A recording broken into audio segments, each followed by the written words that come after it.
Okay, this is 5.4, page 289, percent of a quantity. How do you find the percent of a number? Okay, and this is a very important deal here. It's a big concept. So it won't just come out today. There will be a lot more that we do related to this.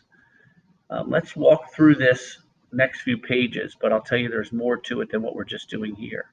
A typical family of four uses 400 gallons. That's an actual amount, gallons, of water each day, and 30% of this water is for the outdoor activities, such as gardening. How many gallons of water does a typical family of four use each day for outdoor activities? Notice it gives us 400 gallons and 30% of that is used for outdoor activities. One way we can look at this and understand it, this actually helps understand it better, is by using a model. This line represents 100% of the water, actual gallons.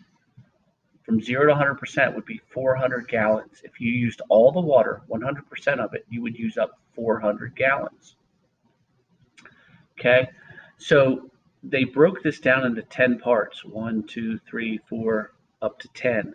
So we're going to take the number 400, like it says right here, and divide it into 10 equal groups.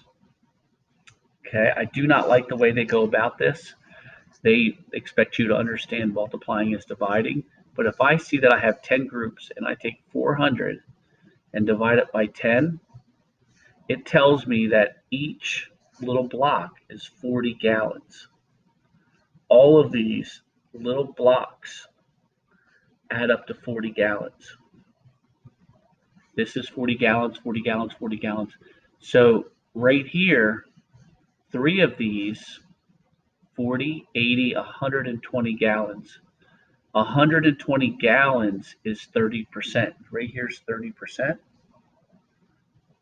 So this is equal to 120 gallons. Okay. The other way we can do it is when we use a percentage as a fraction or a decimal.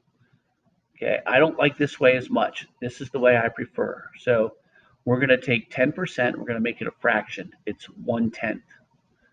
Okay, 10 over 100 reduces to 1/10. We're going to multiply it out.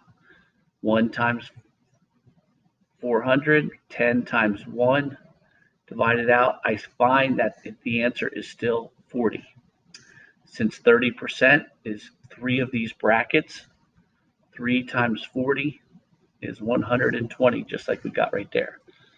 This is the best way to find the percent of a number. If you can take the percentage, we're going to turn this into a decimal.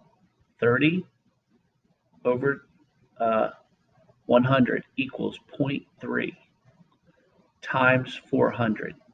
And when you multiply this out, so we turn the percentage into a decimal, then we multiply. So that gives us 120. Here we would just cross cancel. But I like to do it this way. We take 65%, we make it 0.65. 65 divided by 100 is 0.65. 0.65.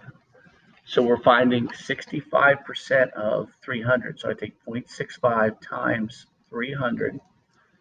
It's $195, whatever we're talking about. To me, the decimal is the best method. Okay, so let's walk through this example, and I like these. I might come up with some more of these for us to do. Charla earns $4,000 per month. She spends 40% of her salary on rent, so right there's rent, and 15% of her salary on groceries. How much money does Carla have left for other expenses? So we're going to add the total. So rent, groceries was 15, so she spends 55% on rent and groceries. Okay, now she has a total of 100%. So when I do 100% minus 55%, she has 45% left for other expenses. Remember what I said we do in order to use this? We're going to turn it into a decimal. Remember, 45 over 100 means 45 divided by 100, which equals 0.45. Write the percent per 100 and multiply. So 0.45 times 4,000. We end up with $1,800. So she has $1,800 left for other expenses. Okay, and notice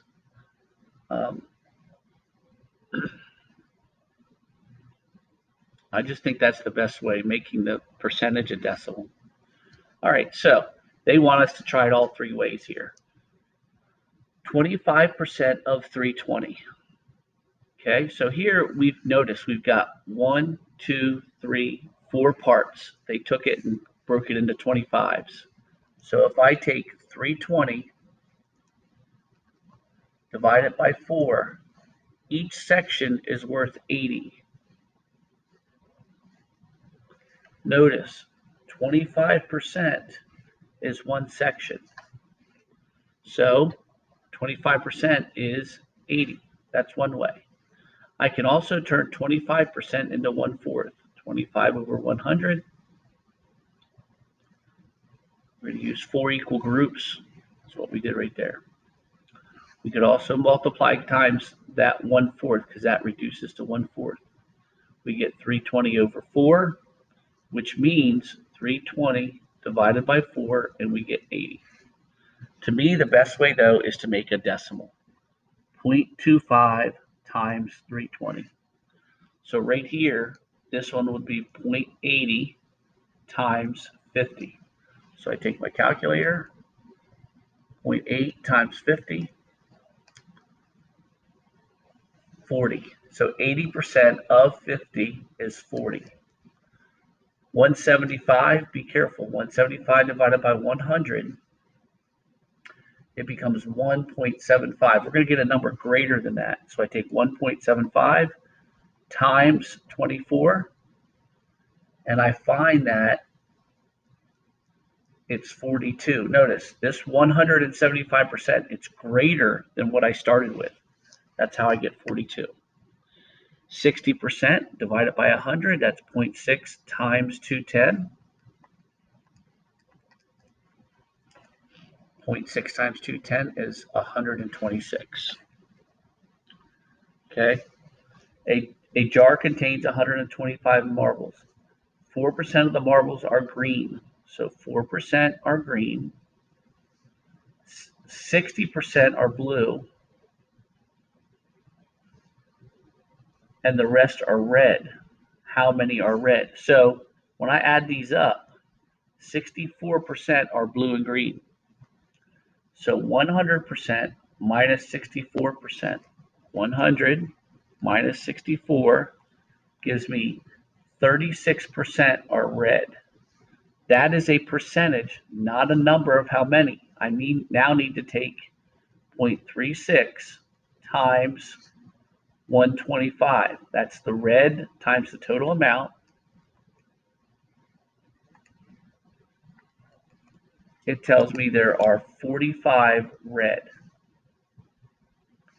45 are red. 36% of 125 is 45. Okay, there are 32 students in Mr. Marina's class, and 62.5% of the students are girls. I know we have a 0.5. How many boys are in the class? So I'm going to take 100% minus 62.5.